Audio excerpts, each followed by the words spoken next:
بسم الله الرحمن الرحيم. الحمد لله رب العالمين والصلاة والسلام على رسوله الكريم. أما بعد، السلام عليكم ورحمة الله وبركاته. اللہ سبحانہ و تعالیٰ کا شکر ہے، اللہ سبحانہ و تعالیٰ کا احسان ہے کہ اس نے ہم سب لوگوں کو ایک اور رمضان نصیب فرمایا اور ہمیں اپنی رضا حاصل کرنے کا یہ بابرکت مہینہ عطا کیا۔ ہم سبوں کو یہ معلوم ہے کہ یہ آخری عشرہ جہنم سے نجات کا عشرہ ہے۔ اللہم اجرنا من النار، آمین یا رب العالمین۔ رمضان کا آخری حصہ اعتکاف کا حصہ ہے۔ رسول اللہ صلی اللہ علیہ وسلم سے کئی روایات ہیں جن سے یہ پتہ چلتا ہے کہ اس آخری حصے میں رسول اللہ صلی اللہ علیہ وسلم نے ہمیشہ اعتکاف کا اہتمام کیا۔ ہاں، ایک دفعہ اعتکاف کو مؤخر ضرور کیا اور رمضان کے بجائے شوال میں کیا، اور ٹھیک اسی طریقے سے بدر اور فتح مکہ کے موقع پر آپ نے اعتکاف نہیں کیا، لیکن اس کے علاوہ آپ نے ہمیشہ اعتکاف کا اہتمام کیا، اور ایک دفعہ آپ نے 20 دنوں کا بھی اعتکاف کیا ہے۔ رمضان کے آخری عشرے کا یہ اعتکاف سنت ہے۔ رسول اللہ صلی اللہ علیہ وسلم نے اس کی تاکید بھی کی ہے اور اس کی ترغیب بھی دی ہے۔ فقہاء کرام کے نزدیک یہ سنت موقدہ علی الکفایہ ہے۔ اس کا مطلب یہ ہے کہ محلے میں سے ایک یا چند افراد کا اعتکاف کرنا ضروری ہے، ورنہ اس محلے کے تمام لوگ گنہگار ہوں گے۔ رمضان کے اس اعتکاف کے علاوہ ایک اور مستحب اعتکاف ہے۔ اس اعتکاف میں نہ ہی کسی وقت کی قید ہے، نہ ہی کسی خاص دن کی قید ہے، اور نہ ہی روزہ رکھنے کی شرط ہے۔ آپ جب بھی مسجد جائیں، جتنی دیر مسجد میں رہنے کا ارادہ ہو اتنی دیر نیت کر لیں۔ اس میں فرض نماز پڑھیں، سنت پڑھیں، نوافل پڑھیں، ان سب کے ساتھ ساتھ آپ کو اعتکاف کا ثواب بھی مل جائے گا انشاءاللہ تعالی۔ اعتکاف کی تیسری قسم بھی ہے وہ، اور فقہاء کے نزدیک یہ واجب ہے۔ یہ اعتکاف نظر اور منت کا اعتکاف ہے۔ اگر کوئی مسلمان یہ نیت کر لے کہ میرا فلاں کام ہو جائے تو میں اتنے دنوں کا اعتکاف کروں گا، تو پھر اس پر یہ اعتکاف واجب ہو جاتا ہے، اور اس کو اس اعتکاف میں روزہ رکھنا بھی ضروری ہوتا ہے۔ ہر عبادت کی طرح اعتکاف کا اصل مقصد، اس کا اصل ہدف اللہ تبارک تعالیٰ کی رضا حاصل کرنا ہے۔ اعتکاف اس مقصد کے حصول کے لیے ایک بہترین اور پاکیزہ ماحول مہیا کرتا ہے، ایسا ماحول جہاں ہر انسان اللہ کی رضا حاصل کرنے میں لگا ہوا ہے۔ زبان کے اعتبار سے اعتکاف کے معنی ٹھہر جانے کے ہیں، جم جانے کے ہیں، کسی مقام پر اپنے آپ کو روکے رکھنے کے ہیں۔ شریعت کی اصطلاح میں عبادت کی نیت سے اللہ تعالیٰ کے لیے مسجد میں رکے رہنے کا نام اعتکاف ہے۔ جب ہم اعتکاف کی نیت کرتے ہیں تو الحمدللہ کتنی برکتیں اس کے ساتھ وابستہ ہو جاتی ہیں۔ ہم یہ نیت کرتے ہیں کہ ہم اللہ کی رضا حاصل کرنے کے لیے مسجد میں رہیں گے، اور اللہ کے نزدیک مسجد اس دنیا میں سب سے محبوب ترین جگہوں میں سے ہے، بلکہ حدیث کے نقطہ نظر سے مسجد تمام مساجد اللہ کے نزدیک اس دنیا میں سب سے محبوب ترین جگہیں ہیں۔ اور اس مسجد میں اگر ہم سوچیں تو ہمیں کیا ملتا ہے، خاص کر کے معتکفین کے لیے۔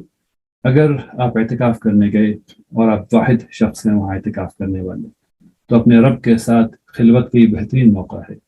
خوب نماز پڑھنے کا موقع ہے، خوب اللہ کو یاد کرنے کا موقع ہے، اللہ سے اپنے دل کے حال کو کہنے کا موقع ہے، اللہ کے سامنے رونے کا موقع ہے، اللہ سے اپنے تمام گناہوں کی معافی مانگنے کا موقع ہے، اللہ سے ہدایت مانگنے کا موقع ہے۔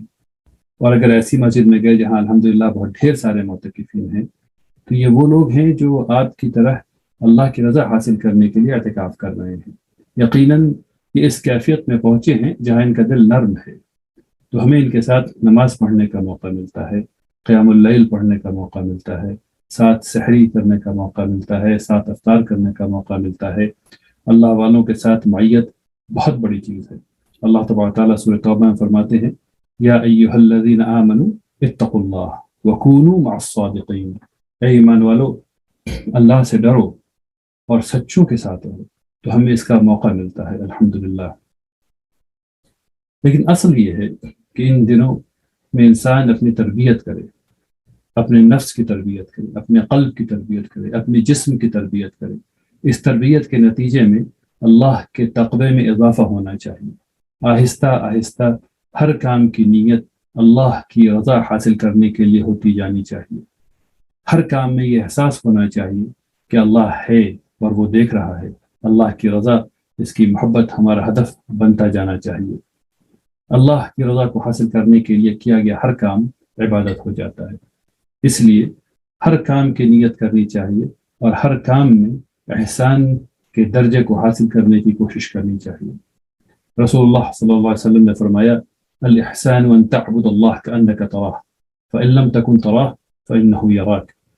اللہ کے رسول سے پوچھا گیا یا رسول اللہ احسان کیا ہے؟ انہوں نے فرمایا کہ احسان یہ ہے کہ اللہ کی عبادت اس طرح کرو جیسے کہ تم اللہ سبحانہ و تعالیٰ کو دیکھ رہے ہو، اور اگر تم اس حالت کو یا اس درجے کو نہ پہنچ سکو تو کم از کم یہ جانو کہ اللہ تمہیں دیکھ رہا ہے۔ جب ہم اعتکاف کرتے ہیں تو اللہ کی رضا حاصل کرنے کے لیے کرتے ہیں،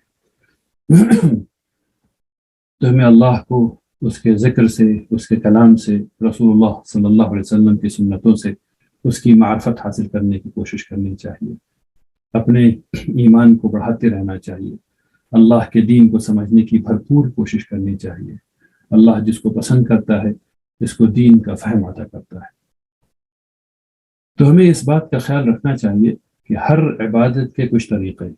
جب ہم اعتکاف میں ہوتے ہیں تو ہمیں اس بات کا خیال رکھنا چاہیے کہ ہم صرف ضروری حاجت کی بنا پر ہی مسجد سے باہر نکلیں، دوسرے معتکفین کے لیے فتنہ نہ بنیں، اور خواہ مخواہ اپنے وقت کو گپ شپ میں نہ گزاریں۔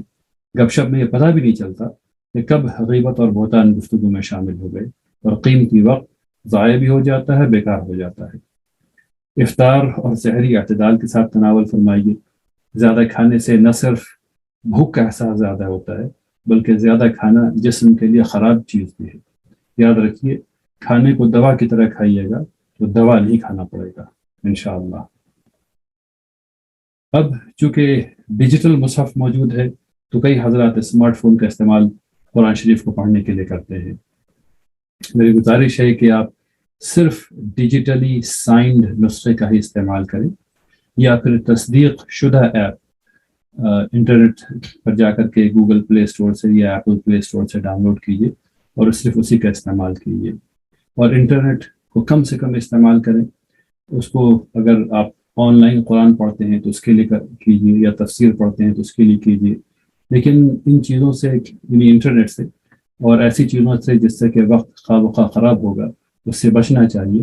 اور اس بات کا خاص خیال رکھنا چاہیے کہ اگر آپ کا نوٹیفیکیشن آن ہے یا رنگر آن ہے، گھنٹی فون کی آنی آن ہے، تو اس کو بند کر دیں تاکہ دوسرے معتکفین متاثر نہ ہوں۔ ہر لمحہ یاد رکھیے کہ اللہ کی رضا آپ کا اصل مقصد ہے انشاءاللہ۔ جب آپ مسجد میں ہیں تو تمام فرض نماز باجماعت پڑھیے، تراویح پڑھیے، قرآن کو خوب غور سے سنیے اور سننے کی کوشش کیجیے۔ وطر جماعت کے ساتھ ہو رہی ہے، اس کا فائدہ اٹھائیے۔ رمضان کے علاوہ وطر آپ جماعت کے ساتھ نہیں پڑھ سکتے۔ تہجد کی عادت مضبوطی کے ساتھ لگائیے۔ سحری کا وقت استغفار کا وقت بھی ہے۔ اللہ تبارک تعالیٰ متقین کی تعریف میں فرماتے ہیں وَبِالْأَسْحَارِ هُمْ يَسْتَغْفِرُونَ، اور متقین صبح سحر کے وقت مغفرت طلب کیا کرتے تھے۔ تو یہ وقت استغفار کا ہے، خوب اللہ تبارک تعالیٰ کے سامنے دعا کیجیے، اپنے گناہوں کی معافی مانگیے، استغفار پڑھیے انشاءاللہ۔ ان دنوں میں خوب قرآن پڑھیے، خوب قرآن کو سمجھنے کی کوشش کیجیے۔ مسنون دعائیں اگر یاد ہیں تو ان مبارک کلمات کے ساتھ دعا کیجیے، اور اگر یاد نہیں ہیں تو پھر اس سے بہتر کیا وقت ہوگا، انہیں یاد کر لیجیے۔ جتنے لوگوں سے دل آپ کا دکھا ہوا ہے انہیں معاف کر دیجیے، جتنے لوگوں نے نقصان پہنچایا ہے انہیں معاف کر دیجیے۔ دل سے ہر کینے کو نکالنے کی کوشش کیجیے۔ جنتیوں کا ایک عمل یہ ہے کہ وہ سونے سے پہلے ان لوگوں کو معاف کر دیتے ہیں جنہوں نے ان کے ساتھ غلط کیا ہوا ہوتا ہے۔ یاد رکھیے، دوسروں پر رحم کیجیے تاکہ آسمان والا آپ پر رحم کرے۔ انشاءاللہ. اپنے لیے خوب دعا کیجیے، اپنے گھر والوں کے لیے دعا کیجیے، ملک میں حالات کی بہتری کے لیے دعا کیجیے، پوری امت کے لیے دعا کیجیے انشاءاللہ. اور چہرے پر مسکراہٹ رکھیے تاکہ دوسرے مسکراتے رہیں اور آپ کو ثواب ملتا رہے. اللہ تبارک تعالی ہمیں توفیق عطا فرمائے کہ ہم ان ایام سے خوب خوب فائدہ اٹھا سکیں. آمین. اللہ ہمارے روزوں کو، ہماری نمازوں کو، ہماری تلاوت کو قبول فرمائے. آمین. اللہ ہمارے قول اور فعل کے فرق کو دور فرما دے. آمین یا رب العالمین. اللہ ہم سب پر اپنا رحم نازل فرمائے. آمین. ربنا تقبل منا إنك أنت السميع العليم وتب علينا إنك أنت التواب الرحيم. سبحان ربك رب العزة عما يصفون وسلام على المرسلين والحمد لله رب العالمين.